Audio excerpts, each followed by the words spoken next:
नमस्कार। चलिए आज बाइबल की एक ऐसी आयत को समझते हैं जो बहुत ही शक्तिशाली है। इब्रानियों 4:12। ये सिर्फ एक लाइन नहीं है, इसमें बहुत ही गहरे विचार छिपे हैं।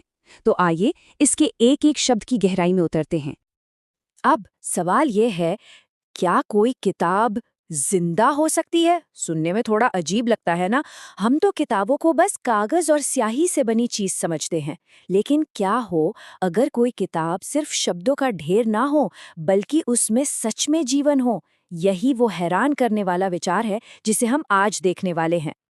तो ये है वो आयत जिसके बारे में हम बात कर रहे हैं। सोचिए, सिर्फ कुछ शब्दों में जीवन, शक्ति और एक तेज धार वाली तलवार, ये सब कुछ है। ये सिर्फ एक वाक्य नहीं है, ये एक गहरा आध्यात्मिक सच है। चलिए इसके हर हिस्से को एक एक करके समझते हैं। तो चलिए शुरू करते हैं पहले हिस्से से कि परमेश्वर का वचन जीवित है। ये अपने आप में एक बहुत बड़ा दावा है। इसका असल में मतलब क्या है? इसका मतलब ये नहीं कि बाइबल कोई पुरानी धूल खाती किताब है, नहीं।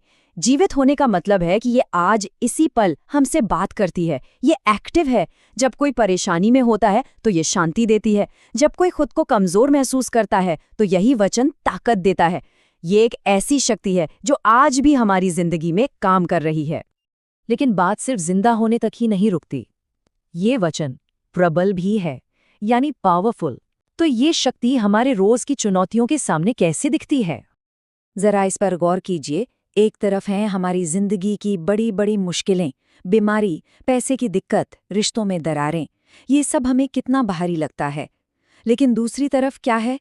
परमेश्वर का प्रबल वचन, जिसका मतलब ये है कि हालात तो बदलते रहते हैं, पर ये वचन हमेशा कायम रहता है, हमेशा शक्तिशाली रहता है। और अब आते हैं इस आयत के सबसे दमदार हिस्से पर, दो धारी तलवार वाली बात पर। कितनी पावरफुल इमेज है ना? तलवार का काम क्या होता है? काटना, अलग करना। तो ये वचन एक आध्यात्मिक तलवार की तरह कैसे काम करता है? देखिए, ये कोई आम तलवार नहीं है, ये दो धारी है। मतलब इसकी पहली धार हमारे बाहरी कामों पर असर करती है, हमारी आदतों को, हमारे व्यवहार को ठीक करती है। पर जो दूसरी धार है ना, वो और भी गहरी जाती है। वो सीधा हमारे मन के अंदर पहुंचती है, हमारे विचारों और हमारी नीयत तक। और पता है, यही बात इसे इतना इतना पावरफुल बनाती है। ये सिर्फ वो गलतियां नहीं सुधारती जो दुनिया को दिखती हैं, बल्कि ये उन चीजों को भी सामने ले आती है जिन्हें हम खुद से भी छुपाते फिरते हैं। हमारा घमंड, हमारा झूठ, या हमारे दिल में छिपी कोई कड़वाहट। ये एक आईने की तरह है जो हमें वो सच दिखाता है जो हम शायद देखना ही नहीं चाहते। तो तलवार, काटना, जांचना, ये सब शब्द सुनकर थोड़ा डर लग सकता है, थोड़ा असहज महसूस हो सकता है। लेकिन कहानी यहाँ खत्म नहीं होती।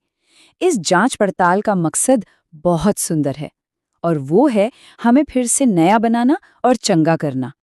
तो सवाल उठता है कि भाई, इस तरह की आध्यात्मिक चीर-फाड़ की जरूरत ही क्या है? अगर ये इतना मुश्किल है तो इसका असल मकसद क्या है? इसका जवाब एक बहुत ही अच्छी मिसाल में छिपा है। इसे ऐसे समझिए जैसे कोई सर्जन हो। जब सर्जन ऑपरेशन करता है तो वो भी तो शरीर को काटता है, जो दर्दनाक लगता है। पर उसका मकसद क्या होता है? बीमारी को जड़ से निकालकर जिंदगी बचाना। बिल्कुल वैसे ही परमेश्वर का वचन हमें काटता है ताकि हमारे अंदर की आध्यात्मिक बीमारी को खत्म कर सके और हमें एक नया सेहतमंद जीवन दे सके। और नतीजा क्या होता है? ये देखिए, एक टूटे हुए मन की हालत से एक नई जिंदगी का सफर। इसका मकसद तोड़ना नहीं, बल्कि पहले से बेहतर बनाना है।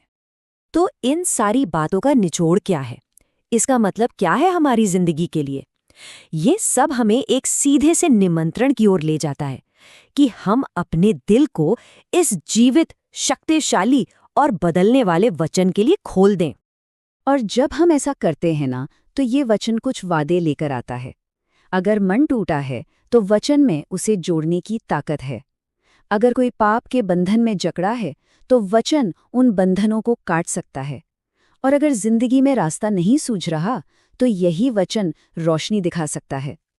तो आइए इसी प्रार्थना के साथ आज की बात को समाप्त करते हैं। ये एक ऐसी प्रार्थना है जो हमें इस वचन को अपने जीवन में गहराई से काम करने देने के लिए दिल खोलकर तैयार करती है, ताकि ये हमें जांचे, बदले और एक नई जिंदगी दे। आमीन।